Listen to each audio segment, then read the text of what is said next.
After you watch your mother get stabbed and die, you get kidnapped by some black guys. I mean, guys dressed in black.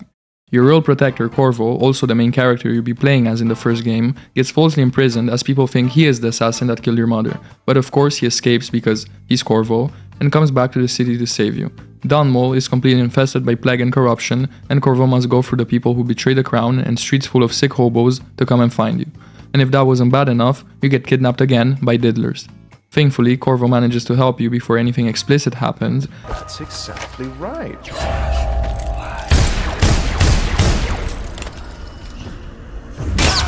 And together with Samuel, I'm Samuel. what a fucking G, takes down the traitor regime.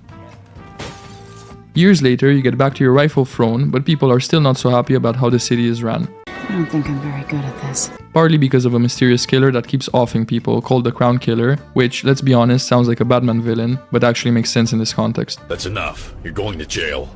Well, guess who's gonna visit me in jail, Batman? My parents.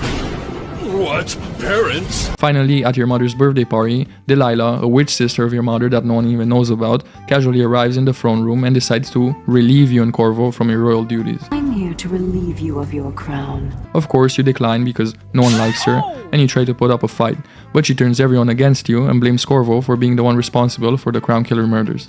It's here in this cutscene that we get a choice. And what a choice it is, because you either play as Corvo, the royal protector and the man you already spent the first whole game as, or you play as Emily, the princess you ran around for the whole of the first game.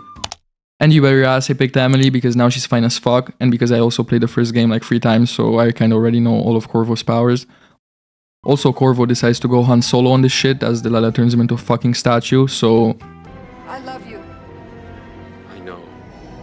Already from this chaotic intro and unique design choices, Dishonored manages to grab your attention almost instantly, new or not to the game.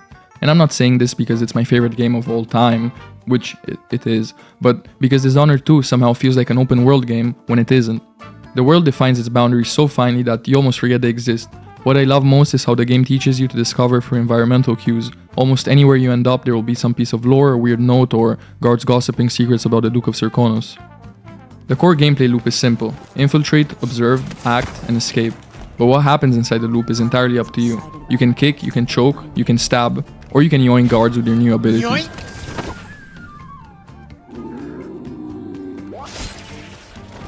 Whether you throw a bottle at someone's head or head at someone's head, the game doesn't judge you.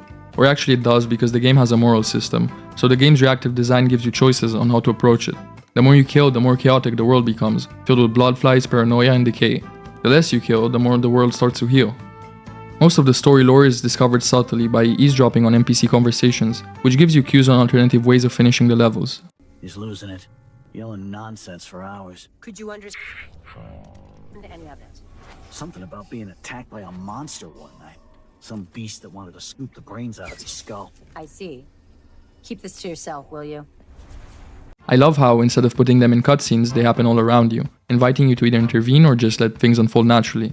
Dishonored takes this approach not only with turning points in the plot, but also with insignificant encounters. Take for example, saving a city dweller from being pushed into a wall of light, which is basically like hugging a high voltage power line. Whether you stay and observe or incapacitate the guards and save him, the story doesn't necessarily get affected, but rather gives you a moral choice that shows if you're a psychopath or not.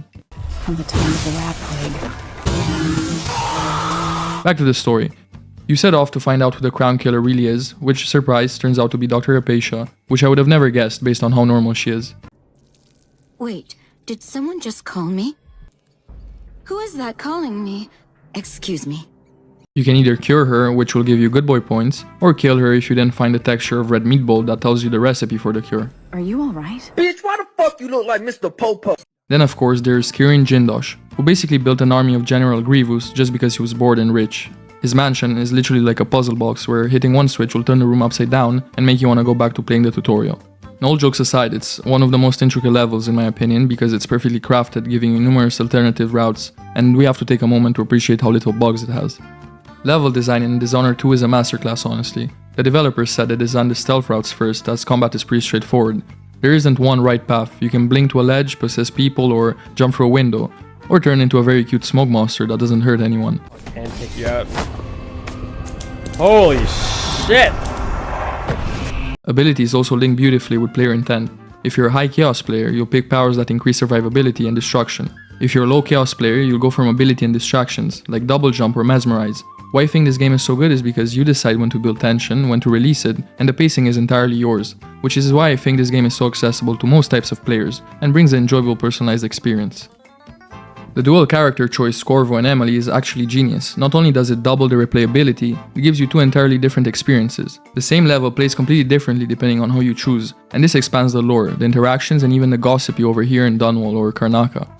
By the time you reach the end, you return to Dunwall Tower, which should be the hardest level in the game, but if you play Dishonored 1 a lot, it's actually the easiest, because you already know all the layout. Just now, instead of the lore regents in the upper chambers, it contains the Lila painting, which feels a bit absurd because there's no way she's gonna really fall for getting trapped inside a painting again, right? And then of course you discover the non-lethal method is just that, and you stare at it for like 5 seconds and decide to just kill her in the end. Honestly, fuck it.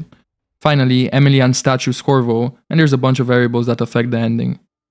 The first Dishonored will always have a place in my heart. I played it when I was like 10, sneaking through the sewers, jumping on roofs, pretending I wanted to play low chaos but ending up shooting everyone. But Dishonored 2 perfects everything. The new environments, the refined systems, the evolved art style, while keeping all the things that we loved from the first game. Personally, this game had a huge impact on me, and I even flew to Italy to find a GameStop that still had the Corvo pop vinyl. Years later, I still go back to it, not just to play but to learn. Dishonored 2 isn't just a stealth game, it's a lesson in level design, environmental storytelling, and how to make a player feel seen without even showing them a waypoint. If you've never played it, do yourself a favor, because once you do, you'll start seeing game design differently. And maybe like me, you'll end up being a game designer, trying to build something half as good as Dishonored 2.